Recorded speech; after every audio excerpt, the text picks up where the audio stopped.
सभी को नमस्कार। आइए, स्वागत है आपका हमारे YouTube चैनल ज्ञान गंगा जीके के अंदर। तो चलिए राजस्थान का भूगोल शुरू करते हैं, राजस्थान की जियोग्राफी को शुरू करते हैं, वो भी शुरुआत से देखते हैं राजस्थान का भूगोल।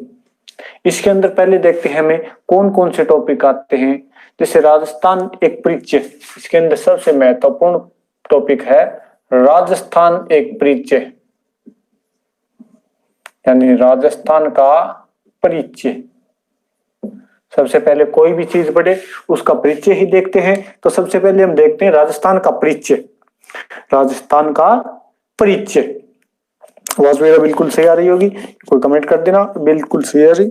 तो राजस्थान का परिचय, राजस्थान के परिचय के अंदर कौन कौन से टॉपिक आते हैं। इसके अंदर नंबर 1 पे आता है नामकरण।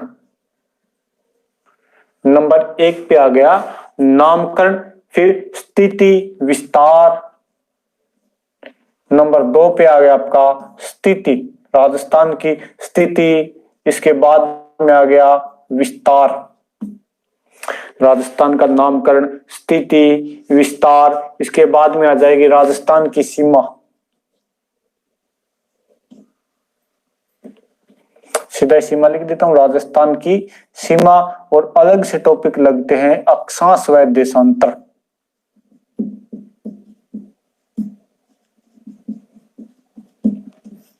अक्षांश व देशांतर, और इसके साथ ही संभागीय व्यवस्था और जिला व्यवस्था भी हो जाएगी। तो ये हो गए राजस्थान का एक परिचय के अंदर आने वाले टॉपिक। राजस्थान एक परिचय के अंदर आने वाले टॉपिक हो गए। अब हम इनमें से एक एक टॉपिक को देखेंगे, उठाते हैं। तो सबसे पहले देखते हैं हम नामकरण। राजस्थान का नामकरण, राजस्थान एक परिचय के अंदर हम सबसे पहले देखते हैं राजस्थान का नामकरण। हमें क्या पढ़ना है? राजस्थान का नामकरण। राजस्थान का नामकरण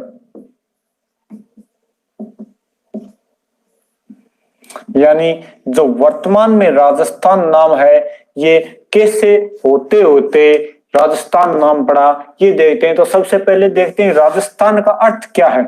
इसका अर्थ है राजाओं का निवास स्थान। राजाओं का निवास स्थान। राजस्थान का अर्थ है राजाओं का निवास स्थान। तो राजस्थान नाम कैसे पड़ा? प्रारंभ में राजस्थान नाम नहीं था, अब वर्तमान में राजस्थान नाम है। तो शुरू में इसका क्या नाम था, ये देखते हैं। इस जगह का क्या नाम था? तो हमारे पास सबसे प्राचीन अगर कोई लिखित ग्रंथ है या कोई लिखित परिणाम है तो वो है हमारे पास वेद।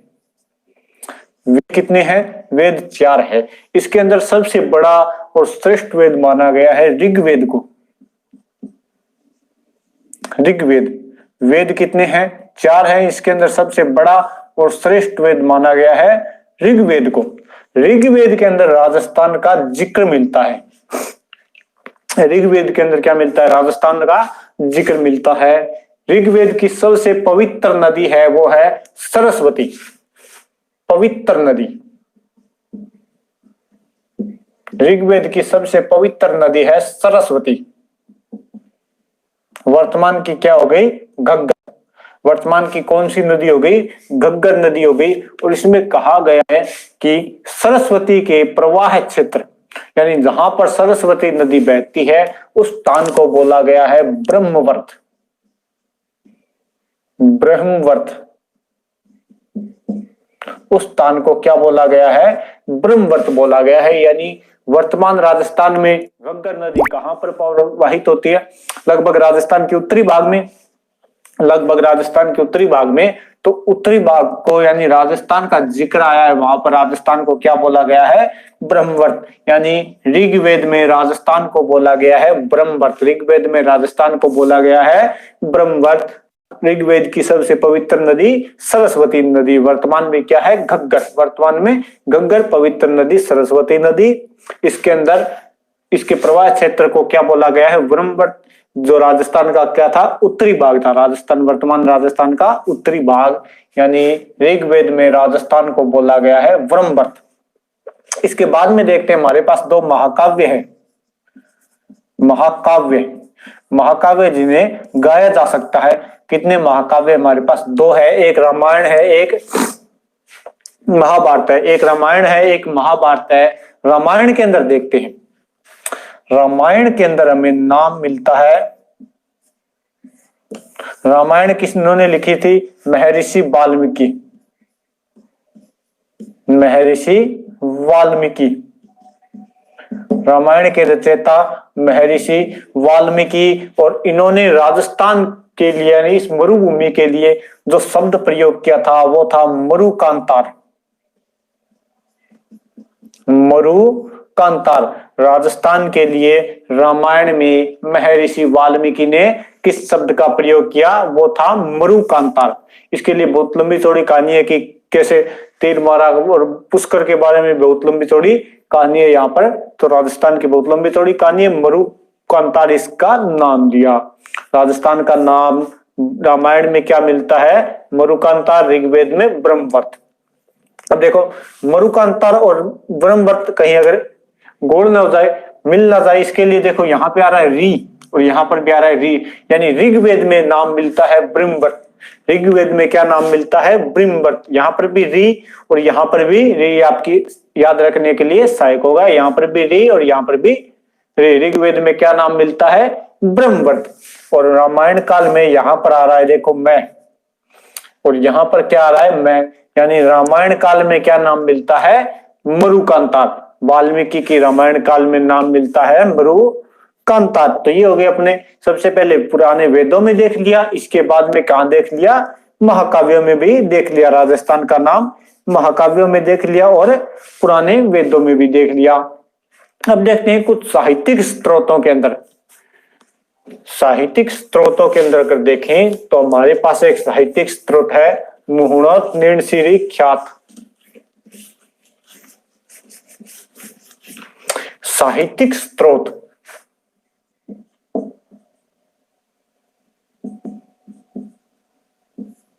इसके अंदर है हमारे पास मुहुणोत निर्णशीरी ख्यात।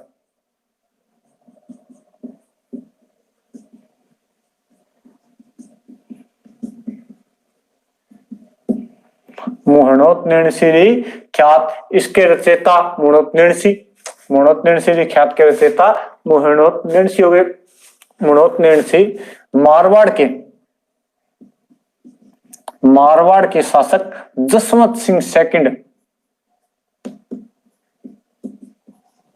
जसवंत सिंह सेकंड के दरबार में थे। इन्होंने ग्रंथ की रचना की मुहुणोत निर्णशीरी ख्यात। इसके अंदर क्या है कि मारवाड़ के शासकों का इतिहास लिखा हुआ है। तो इसके अंदर इन्होंने राजस्थान शब्द का प्रयोग किया। इसके अंदर इन्होंने क्या शब्द का प्रयोग किया? राजस्थान शब्द का। मुहुणोत निर्णशीरी ख्यात और एक राजरूपक वीरबाण द्वारा रचित राजरूपक है, उसके अंदर क्या नाम मिलता है? इस मरुभूमि का राजस्थान नाम मिलता है। लेकिन ये वैसे राजस्थान के लिए नहीं था, सभी की एकता के लिए था कि यहाँ पर रहने वाले सभी राजाओं को एक करने के लिए इन्होंने क्या लिखा था? राजस्थान शब्द का प्रयोग किया था। लेकिन राजस्थान शब्द तो है।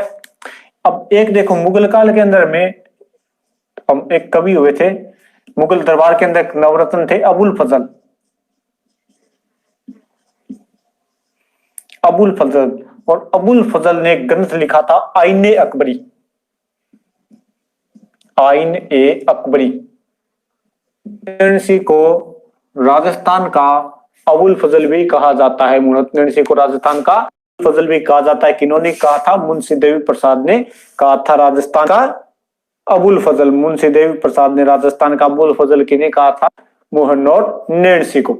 मुहुणोत निर्णशी को राजस्थान का अबुल फजल कहा था। सही चल रही क्या?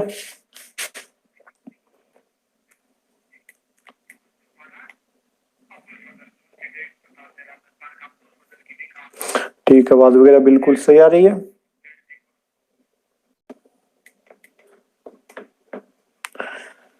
तो कहां तक देखा? साहित्यिक भाषा में साहित्य के अंदर देखा तो मुहुणोत निर्णशीरी ख्यात के अंदर राजस्थान नाम मिलता है, और अबुल फजल के आईने अकबरी में क्या नाम मिलता है? मरुभूमि, मरुभूमि नाम मिलता है। अब देखते हैं शिलालेखों के अंदर।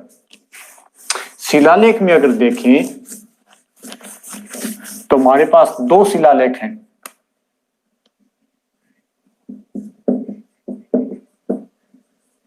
शिलालेख इसके अंदर हमें दो प्रमाण मिलते हैं, जिसमें से एक महत्वपूर्ण और एक दूसरा देख ही लेते हैं। एक तो आता है बसंतगढ़ शिलालेख।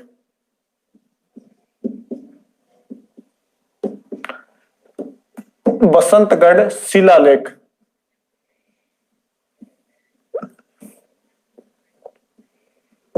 बसंतगढ़ शिलालेख ये कहां से प्राप्त हुआ है? ये सिरोही खिम्मल माता के मंदिर से, सिरोही ये प्राप्त हुआ है, सिरोही से, खिम्मल माता मंदिर, खिम्मल माता मंदिर के नजदीक से ये प्राप्त हुआ है। सिरोही के खिम्मल माता मंदिर से एक शिलालेख प्राप्त हुआ, जिसका नाम क्या है? बसंतगढ़ शिलालेख। बसंतगढ़ शिलालेख। इसके अंदर एक सन, इसके ऊपर एक डेट लिखी हुई है 682 विक्रमी संवत, यानी इसके ऊपर जो डेट है वो है विक्रमी संवत की। देख, तीन होते हैं, ईस्वी, शक और विक्रमी संवत। अब 682 विक्रमी संवत है। अब हमारे पास अगर इसकी ईस्वी संवत निकालेंगे तो इसमें से क्या कर देंगे? 57 माइनस कर देंगे और क्या आ गया? 625 ईस्वी संवत। देखिए, ईस्वी संवत होता है, ईस्वी के अंदर अगर 57 जोड़ देंगे तो विक्रमी संवत आ जाएगा, और ईस्वी से अगर 78 घटा देंगे तो क्या आ जाएगा? शक संवत आ जाएगा। तो इसके अंदर राजस्थान के लिए, इसके अंदर जावर माता के मंदिर की भी जानकारी मिलती है। तो इसके अंदर एक, ये किसके ऊपर है? देखो, पहले बसंतगढ़ शिलालेख को देखते हैं, ये किसके ऊपर है? ये चावड़ा वंश के शासक, एक शासक था चावड़ा वंश का शासक, चावड़ा वंश का शासक ब्रह्मलात। शासक का नाम क्या था? ब्रह्मलात। ब्रह्मलात के समय का है, चावड़ा वंश के शासक ब्रह्मलात के समय का। और किसके ऊपर उत्कीर्ण है? दास प्रथा के ऊपर डाले। 682 विक्रम संवत, 625 ईस्वी संवत की मिलमाता से ये प्राप्त हुआ है। इसकी भाषा वो है संस्कृत, भाषा है संस्कृत, और लिपि है कुटिल, लिपि है कुटिल। भाषा संस्कृत और लिपि कुटिल है। इसके अंदर एक नाम मिलता है राजस्थान द्वितीय।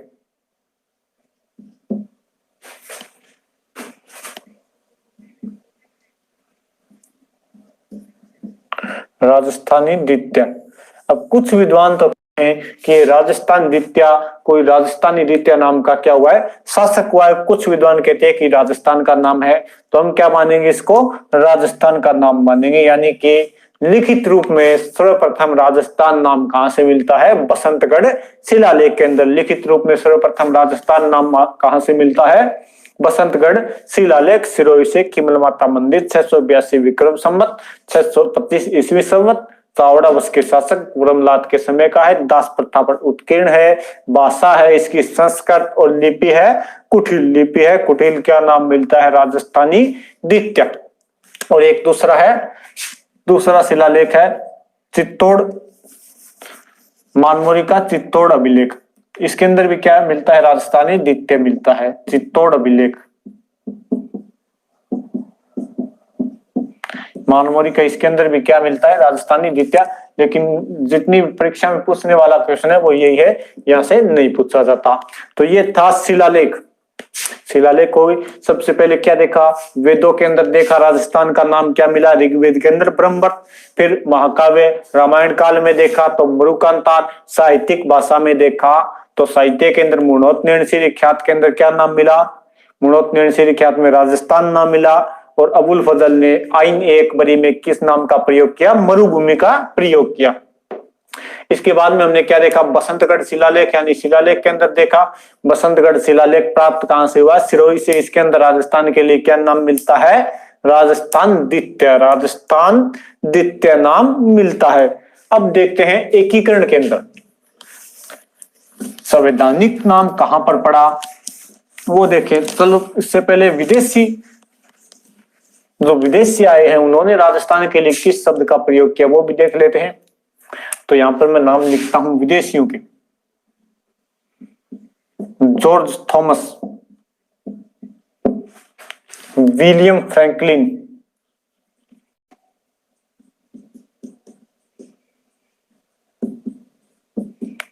विलियम फ्रैंकलिन, और एक आते हैं कर्नल जेम्स टोड, एक आते हैं colonel James toad,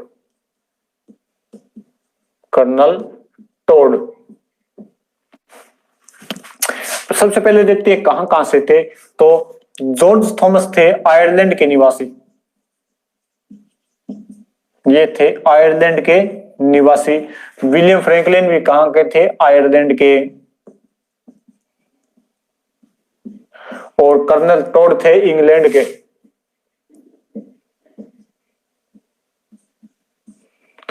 George Thomas Ireland, William Franklin Ireland, और कर्नल जेम्स टोड ये भी कहां के थे, ये थे इंग्लैंड के। कर्नल जेम्स टोड थे इंग्लैंड के।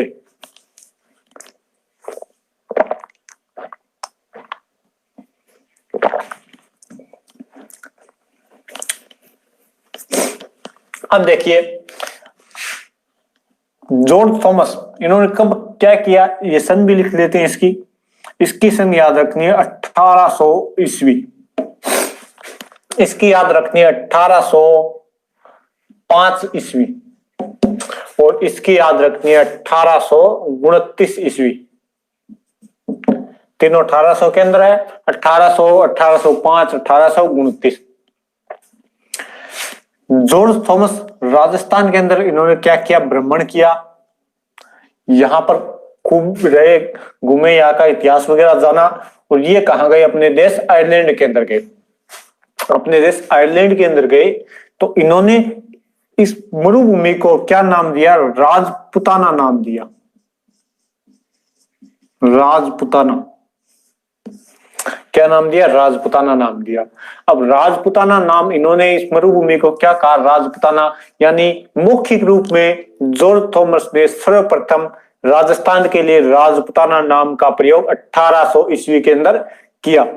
मौखिक रूप में जॉर्ज थॉमस ने सर्वप्रथम राजपुताना शब्द का प्रयोग 1800 ईस्वी में किया। अब जॉर्ज थॉमस गए अपने देश आयरलैंड के अंदर, और विलियम फ्रैंकलिन क्या थे, इन मित्र थे, इनके पास गए। इन्होंने राजस्थान की कहानी विलियम फ्रैंकलिन को बताया, और विलियम फ्रैंकलिन को ये कहानी बढ़िया लगी, तो इन्होंने क्या कर दिया, इसके ऊपर एक बुक लिख दी। बुक का नाम है the military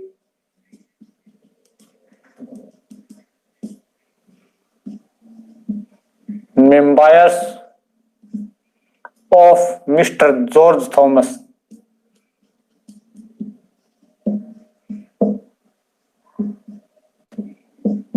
the military memoirs of mister George Thomas. William Franklin ने एक पुस्तक लिख दी, military memoirs of mister George Thomas. कब लिखी, 1805 ईस्वी के अंदर। और इन्होंने इस राजपुताना शब्द का क्या किया, लिखित रूप लिख दिया। यानी जॉर्ज थॉमस ने बताया कि ऐसे ऐसे वहां पे मैं घूमा, वहां पे टीले थे, मरुभूमि थी, ये थी वो थी, वहां पर क्या था, राजपुताना, उसका मैंने क्या कर दिया, राजपुताना नाम दिया। तो इन्होंने तो बोला, और इन्होंने क्या कर दिया, लिख दिया, यानी लिखित रूप मिलता है। और वो भी इस पुस्तक के अंदर राजपुताना शब्द का लिखित प्रमाण कहां से मिलता है, विलियम फ्रैंकलिन की पुस्तक के अंदर। कब, 1805 के अंदर। और कर्नल जेम्स टोड ने क्या है, दो पुस्तकें लिखी थी, the annals and antiquities of Rajasthan, the annals and antiquities of Rajasthan. इसको अलग पढ़ेंगे, पहले इन दो को देख लेते हैं कि उसके बारे में बहुत ज्यादा पढ़ना है। जॉर्ज थॉमस मौखिक रूप में राजपुताना शब्द का प्रयोग किया, और लिखित रूप में विलियम फ्रैंकलिन ने क्या, इस पुस्तक के अंदर the military memoirs of mister George Thomas. इस पुस्तक का विमोचन किया था लॉर्ड वेलेजली ने। लॉर्ड वेलेजली ने इस पुस्तक का विमोचन किया, और लॉर्ड वेलेजली को क्या माना जाता है, सहायक संधि का जनक। अब देखते हैं कर्नल जेम्स टोड को। कर्नल जेम्स टोड, उन्हें अलग से देखते हैं।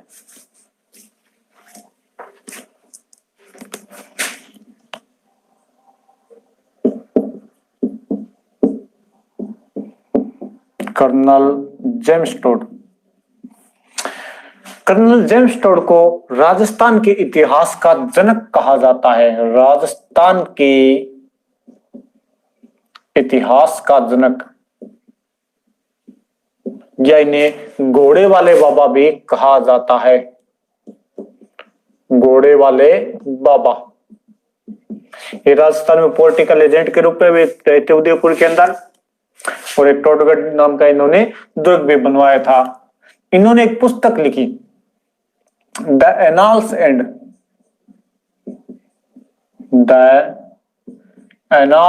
And antiquities of Rajasthan.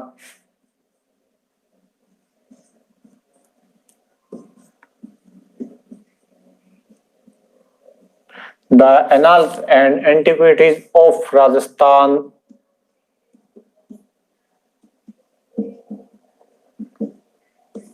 या इसी पुस्तक का दूसरा नाम है the central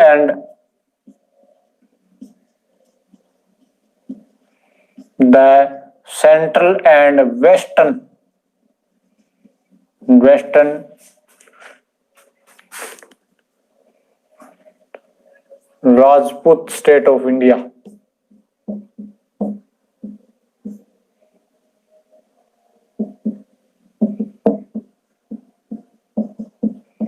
the central and western Rajput state of India. इन पुस्तक के रचयिता कौन थे? Colonel James Tod. कब लिखी ये पुस्तक? ये लिखी थी 1829 ईस्वी के अंदर।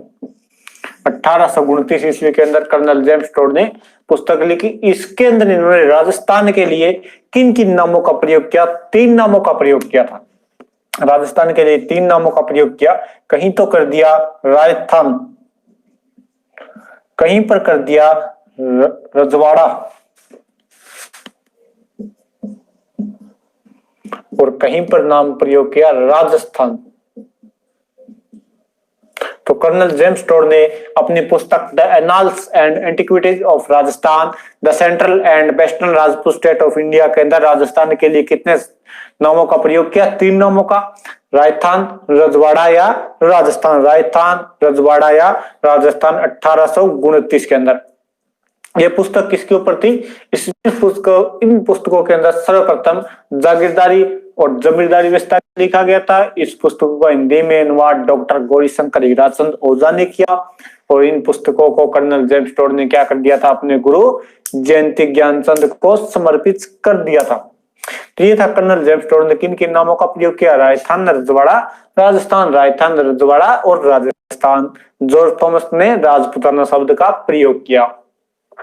ये था राजस्थान का राजस्थान के नामकरण के बारे में। अब देखते हैं एकीकरण के अंदर, यानी राजस्थान का संवैधानिक नाम कब पड़ा? एकीकरण का दूसरा चरण।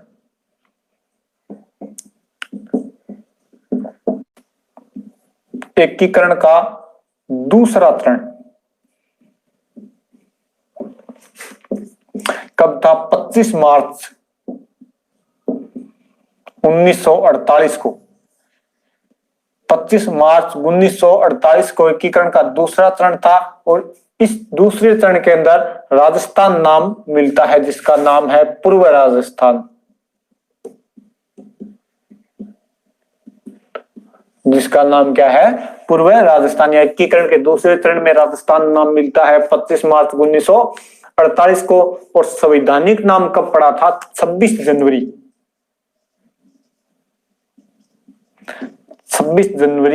1950 को। एकीकरण का कौन सा चरण हो गया? ये हो गया छठा चरण। एकीकरण का छठा चरण। पहला चरण 18, 25, 18, 30, 15, 26, 1, 18, 25, 18, 30, 15, 26, 1 ये होगी डेट। तो 26 जनवरी 1950 को राजस्थान के एकीकरण का छठा चरण था, और इसी दिन भारत का संविधान लागू हुआ था। तो राजस्थान का संवैधानिक नाम, राजस्थान के लिए संवैधानिक नाम, यानी एक नाम की मंजूरी दी गई। भारत के लिए 2 नाम थे, भारत और इंडिया। संविधान के अंदर भारत के कितने नाम है? भारत और इंडिया। और राजस्थान के लिए एक नाम है, जिसका नाम था राजस्थान। अब देखिए 1-2 क्वेश्चन और बनते हैं ऐसे। राजस्थान स्थापना दिवस, राजस्थान स्थापना दिवस, और एक आता है राजस्थान दिवस। राजस्थान दिवस आता है 30 मार्च को, और स्थापना दिवस आता है 1 नवंबर को। 1 नवंबर 1956 को राजस्थान के 7 तो चरण पूरे हुए थे एकीकरण के और वर्तमान राजस्थान की स्थिति सामने आई थी। तो उसी दिन मनाया गया राजस्थान स्थापना दिवस और राजस्थान दिवस मनाया गया था 30 मार्च को, क्योंकि 30 मार्च को लगभग राजस्थान क्या हो गया था, कंप्लीट हो गया था, एकीकरण का चरण पूरे हो गए थे, लगभग राजस्थान पूरा हो गया था, इसीलिए 30 मार्च को क्या मनाया गया, राजस्थान दिवस। नामकरण में सबसे पहले क्या बताया, ऋग्वेद के अंदर ब्रह्मवत, रामायण काल के अंदर मरुकांता, बसंतगढ़ शिलालेख के अंदर क्या नाम बताया, राजस्थान द्वितीया, मरणोत्तरशील ख्यात में राजस्थान, अबुल फजल की आईनी अकबरी में मरुभूमि, जॉर्ज थॉमस ने मौखिक रूप में प्रयोग किया था राजपुताना शब्द, विलियम फ्रैंकलिन ने लिखित रूप में राजपुताना, कर्नल जेम्स टोड ने 3 नामों का प्रयोग किया था, राजस्थान, रजवाड़ा और राजस्थान का, और एकीकरण के दूसरे चरण में संवैधानिक रूप से छठे चरण के अंदर 26 जनवरी 1950 को राजस्थान स्थापना दिवस, 1 नवंबर 1956 और राजस्थान दिवस मनाया जाता है 30 मार्च को। अब इतनी बातें बताई है आज, टोटल इतनी बातें बताई है जो है राजस्थान के नामकरण से संबंधित। अब आगे देखेंगे राजस्थान की स्थिति और विस्तार, वो कल देखेंगे। थोड़ा वीडियो को शेयर कर दीजिए, सब्सक्राइब कर लीजिए चैनल को और लाइक कर दीजिए और कमेंट कर दीजिए। Okay, thank you, bye.